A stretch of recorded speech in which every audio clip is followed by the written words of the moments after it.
kelebihan itu Supriyanto. Saya mau Lari menyaksikan. Pertama ada soalnya bagaimana kita bisa mengaplikasikan konsep GLB dan GLBB untuk merancang kendaraan yang lebih efisien. Jadi gerak lurus beraturan atau GLB adalah gerakan dengan kecepatan tetap tanpa percepatan. Konsep gerak lurus beraturan atau GLB ini dapat diaplikasikan dalam perancangan kendaraan yang lebih efisien dengan memfokuskan pada pengendalian kecepatan konstan dan pengurangan hambatan.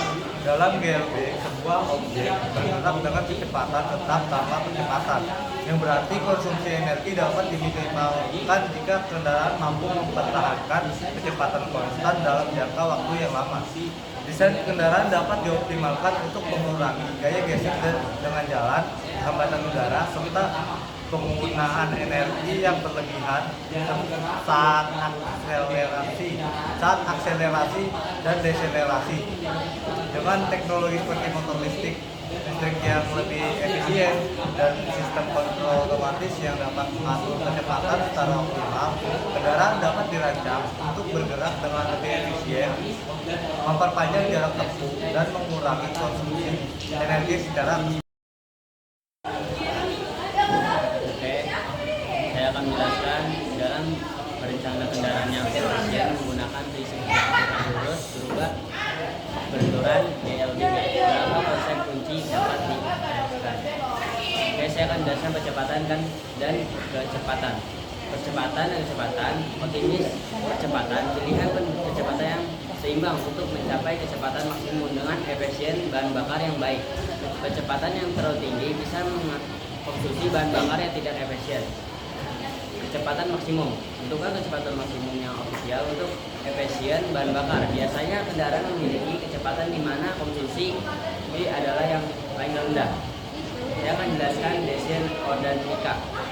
Kurang hambatan udara, rancang kendaraan dengan bentuk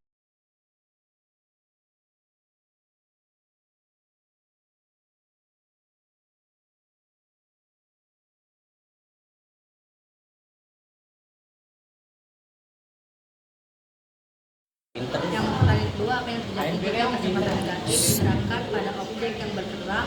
Berikan contoh.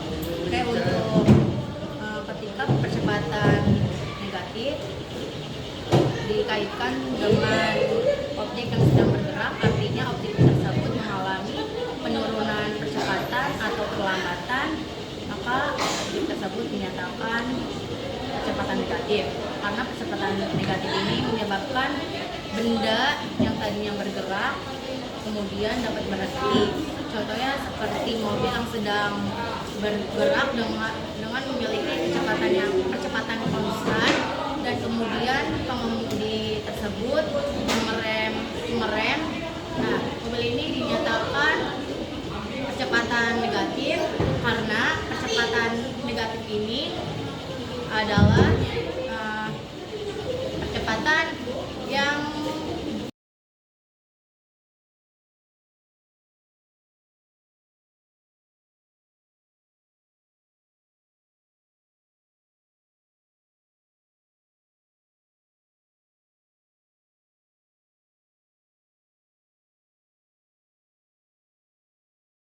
Contoh yang kedua adalah ketika seorang pelari sedang berlari dengan kecepatan konstan di lintasan lari dan tiba-tiba berhenti. Ketika pelari berhenti, ia mengalami percepatan negatif yang menyebabkan tubuhnya melambat dan akhirnya berhenti. Dengan menerapkan percepatan negatif, objek yang sedang bergerak akan mengalami perlambatan atau berhenti, mengubah kecepatannya sesuai dengan arah percepatan negatif yang diberikan. Yang ketiga, ada bagaimana pemahaman tentang GLB dan GLBB bisa membantu dalam meningkatkan keselamatan berkendara. Pemahaman tentang GLB dan GLBB bisa bantu kita saat berkendara, misalnya dengan ngatur kecepatan biar stabil dan gak ngerem mendadak. Kalau ngerti cara kerja percepatan dan perlambatan.